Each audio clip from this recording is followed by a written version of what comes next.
तीन सीख। एक प्रतापी राजा के तीन बेटे थे। उन्हें सुयोग्य बनाने के लिए राजा ने उनकी शिक्षा दीक्षा की सर्वश्रेष्ठ व्यवस्था की। राजा ने अपने बेटों को हर विधा में बेहतर और पारंगत बनाया। राजा चाहता था कि उसके पुत्र ही उसके राज्य की बागडोर संभाले। जब राजा बूढ़ा हो गया तो उसने अपने सभी पुत्रों को अपने पास बुलाया। उसने कहा, पुत्र, हमारे राज्य में नाशपाती का एक भी पेड़ नहीं है, इसलिए मैं चाहता हूँ कि तुम सभी एक पेड़ की खोज में जाओ और वापस आकर मुझे यह बताओ कि वह कैसा होता है। लेकिन राजा ने एक शर्त भी रखी कि उनके तीनों बेटे अलग अलग और 4-4 माह के अंतराल में जाएंगे। इसके बाद तीनों आकर एक साथ प्रश्न का उत्तर देंगे। तीनों बच्चों ने एक साथ इस बात को स्वीकार किया। राजा का बड़ा बेटा सबसे पहले गया। उसके बाद मंझला और सबसे आखिरी में सबसे छोटा बेटा गया। सभी अपनी अपनी खोज करके पिता के पाए वापस आए। राजा ने सभी से बारी बारी से पूछा कि बताओ वृक्ष कैसा होता है।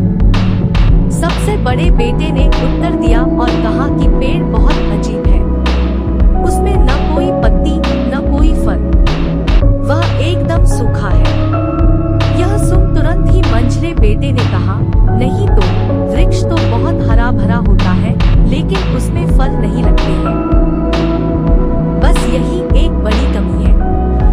यह सुन तुरंत ही सबसे छोटा बेटा बोला, मेरे दोनों बड़े भाई किसी अन्य वृक्ष को देखकर आ गए हैं। नाशपाती का पेड़ तो हरा भरा होता है, फलों से लदा हुआ होता है, मैंने खुद देखा है। तीनों बेटे अपनी अपनी बात पर अड़ गए। तब उनके पिता ने कहा कि जो तुमने देखा उसे ही सही मानो, वास्तव में वही सत्य है। तुम तीनों नाशपाती का ही वृक्ष देखकर आए हो। जो तुमने बताया है वह उसी वृक्ष के बारे में है, लेकिन तुमने अलग अलग मौसम में उसे देखा है। राजा की बात सुनकर तीनों पुत्र एक दूसरे का चेहरा देखने लगे।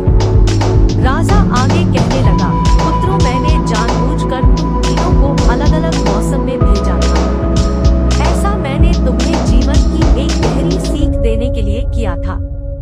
पहली, किसी भी चीज को एक बार देख या जांच कर उसके बारे में पूरी जानकारी प्राप्त नहीं होती है।